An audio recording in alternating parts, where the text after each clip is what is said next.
आज मैं आप लोगों को जिस कहानी के बारे में बताने जा रहा हूँ, ये भगवान राम और सीता जी की विवाह की बात है। इस कहानी में मैं आपको बताऊंगा कि उन दोनों का विवाह कैसे हुआ और उसके बीच की सारी बातें। विश्वामित्र ऋषि ने भगवान राम और लक्ष्मण जी को लेकर सीता माता की जो राज्य थे मिथिला, वहाँ पे पहुँच चुके थे।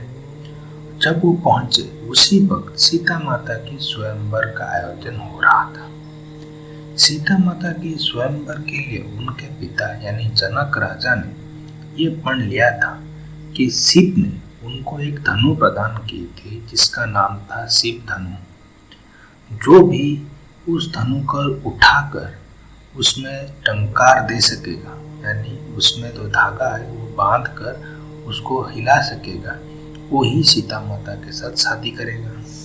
ऐसा उनका पण था। तो इसीलिए वो बहुत सारे राज्यों से शूरवीर मंगवाए गए थे, शूरवीर बुलाए गए थे, जो कि आए थे। स्वयंवर आयोजन होने ही वाला था। जब विश्वामित्र ऋषि और राम और लक्ष्मण वहाँ पे पहुँचे तो राम और लक्ष्मण ने उस नगर की शोभा देखने के लिए, उस नगर की सौंदर्यता देखने के लिए विश्वामित्र जी से अनुरोध किया और विश्वामित्र जी ने उन्हें हाँ कर दिया। इसी बात पर राम जी और उनके भैया लक्ष्मण घूमने चले गए। वो घूमते घूमते महाराजा के राजमहल के बगीचे में घुस गए, वहीं घूमते रहे। उनको घूमता हुआ सीता माता जी की सखियां देख ली। उनको ये मानना बहुत पसंद आया।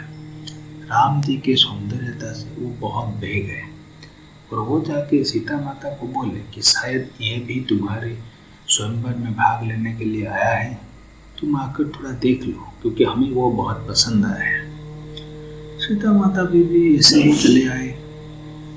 जब वो आकर अपने महल के झरोखे से राम जी को देख रहे थे, तब उनकी सखियां जो थे वो राम जी के ऊपर पुष्प फेंकने लगे।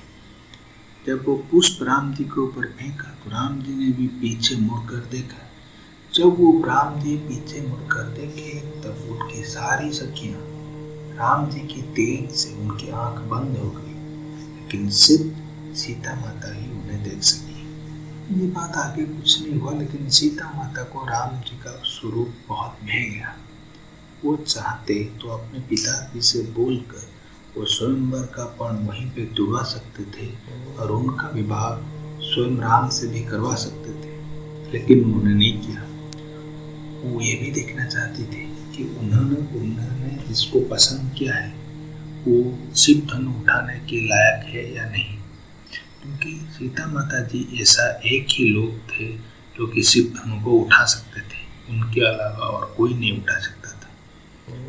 और एक बात, ये शिव धनु आया कहाँ से? जब पहले, बहुत सालों पहले, जब जनक ऋषि ने शिव जी की तपस्या की थी और शिव जी से वर मांगा था, तब शिव जी ने यही शिव धनु उनको दिया था और बोला था कि तुम्हारे एक बेटी पैदा होगी जिसको अच्छा पति मिलना चाहिए। अच्छा पति मिलने के लिए तुम इस धनु लो। जो भी इस धनु को उठा सकेगा वही तुम्हारे बेटी के लिए अच्छा पति बनेगा।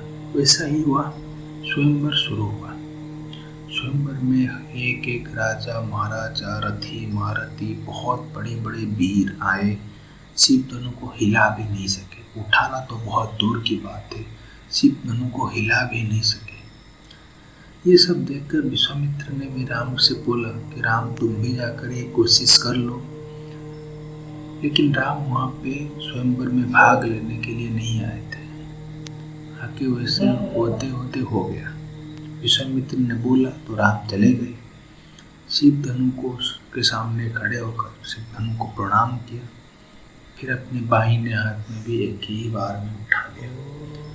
उठाकर जब वो धागा बांध रहे थे तो इतना बल पड़ा कि शिव धनु टूट गया।